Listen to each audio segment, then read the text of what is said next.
안녕하세요, 여러분. 혹시 처음 독립하시거나 이사 준비 중이신가요? 그럼 이런 말 들어보셨을 거예요. 전세 구해? 월세 알아봐? 근데 솔직히 전세가 뭔지, 월세가 뭔지 물론 대부분 아시는 분들이 많겠지만 정확히 구분하여 모르시는 분들도 있을 거예요. 특히 사회 초년생 분들은 더 그러실 수 있죠. 저도 처음엔 그랬거든요. 이 전세는 큰 돈 들고 비싼 거, 월세는 매달 내는 거, 이 정도만 알았죠.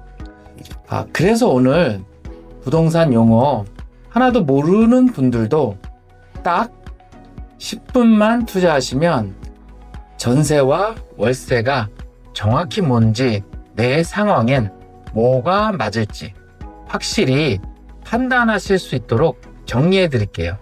자, 그럼 시작합니다.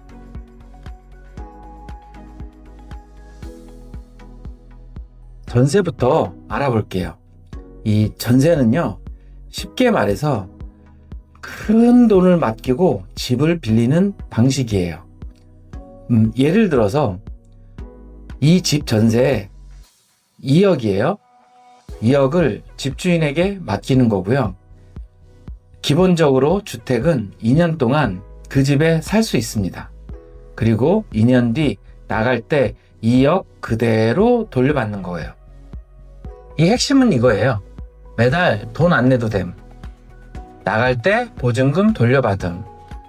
하지만 처음엔 큰 돈이 필요함. 그래서 전세는 목돈을 담보로 집을 빌린다고 생각하시면 돼요. 그럼 월세는요? 월세는 좀 구조가 달라요. 예를 들어서 보증금 500만 원에 월세 50만 원이에요. 처음에는 500만 원만 집주인에게 맡기는 거고요. 매달 50만 원씩 내시는 겁니다. 그리고 퇴거 나가실 때 500만 원만 돌려받는 겁니다. 이 핵심은 이거죠. 매달 돈 내야 함.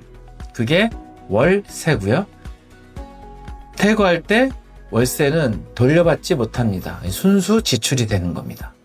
그래서 월세는 적은 보증금, 매달 사용료 내며 사는 방식이에요. 이 화면표를 비교해 보시면 쉽게 이해가 되실 거예요. 이제 개념은 아시겠죠? 그럼 진짜 중요한 차이를 알려드릴게요. 이 전세와 월세, 단순히 돈 내는 방식만 다른 게 아니에요. 여러분의 생활 전체에 영향을 미치는 세 가지 차이점이 있습니다. 첫째, 내 돈이 얼마나 묶이는가. 이건 자금 유연성에 관련된 부분인데요. 전세는 큰 돈이 2년 동안 꽁꽁 묶입니다. 이 예를 들어서 여러분이 2억을 가지고 있다고 해볼게요. 전세로 쓰면 2년 동안 그 돈은 못 씁니다. 갑자기 돈이 필요해도 꺼내기가 어렵습니다. 투자 기회가 와도 못합니다. 이 반면 월세는요, 보증금 500만 원만 쓰고 나머지 1억 9,500만 원은 자유롭게 활용 가능합니다. 투자나 비상금이나 사업 등등. 쉽게 말해서 전세는 돈이 있는데 못 쓰는 상태고요. 월세는 돈은 쓸 수 있는데 매달 나가는 상태가 됩니다. 어떤 게 나한테 맞을까요? 이건 여러분의 지금 상황에 따라 달라져요. 이따가 자가 진단 해드릴게요. 두 번째, 리스크는 어디에 있는가? 이 전세의 리스크는 보증금을 못 받을 수도 있다. 여러분, 뉴스에서 깡통 전세 들어보셨죠? 이 집주인이 문제가 생기거나 집이 경매로 넘어가면 보증금을 못 받을 수도 있어요. 물론 전세 보증보험, 확정일자, 등기부등본 확인 이런 걸로 예방할 수 있지만 100% 안전하진 않다는 거 기억하세요. 월세 리스크는 매달 나가는 돈이 부담입니다. 이 월세는 보증금이 적으니까 못 받을 위험은 낮아요. 대신 매달 고정으로 돈이 나갑니다. 월 50만 원씩 12개월 나간다고 하면 연 600만 원이 지출이 되는 거예요. 2년이면 1200만 원이죠. 이게 순수 지출입니다. 돌려받지 못하는 돈이죠. 만약 수입이 불안정하거나 매달 50만 원이 부담스럽다면 월세는 큰 스트레스가 될 수 있어요. 세 번째, 현금 흐름입니다. 이 매달 돈 나가는 게 편할까? 안 나가는 게 편할까? 이게 사실 가장 체감되는 차이예요. 이 전세는 처음에 2억 내고 이후 2년간은 주거비가 0원이죠. 월급이 들어오면 다 내 돈이죠. 번 돈은 다 내 돈입니다. 월세는 처음에 500만 원 내고 매달 50만 원씩 고정 지출이 됩니다. 이 월급이나 수입이 들어와도 50만 원은 무조건 나갑니다. 여러분, 매달 50만 원 나가는 거 괜찮아. 이렇게 생각하실 수도 있는데요. 막상 살다 보면 매달 나가는 돈이 생각보다 부담이 될 수 있어요. 반대로 2억이 묶여 있어도 괜찮아. 이렇게 생각했는데 막상 급하게 돈 필요할 때 못 쓰는 게 답답할 수도 있어요. 그래서 내 상황을 정확히 아는 게 중요합니다.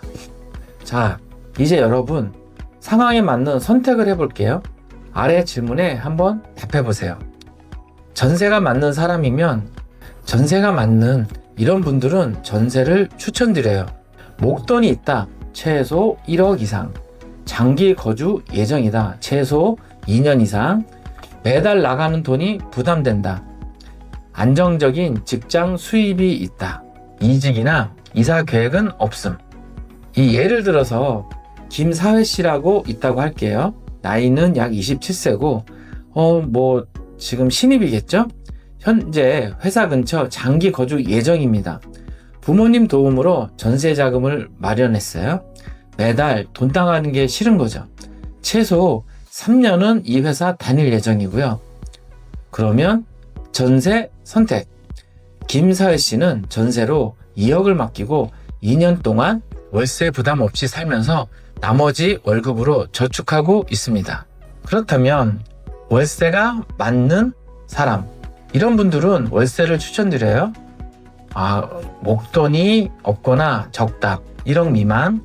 단기 거주 예정이다. 한 1, 2년. 이직 가능성이 높다. 돈을 다른 곳에 쓰고 싶다. 투자나 사업 등. 유연성이 중요하다. 예를 들어서 박자유 씨가 있습니다. 나이는 한 27세 정도고요. 스타트업에 근무하고 있습니다. 이 회사가 불안정해서 이직을 고려 중입니다.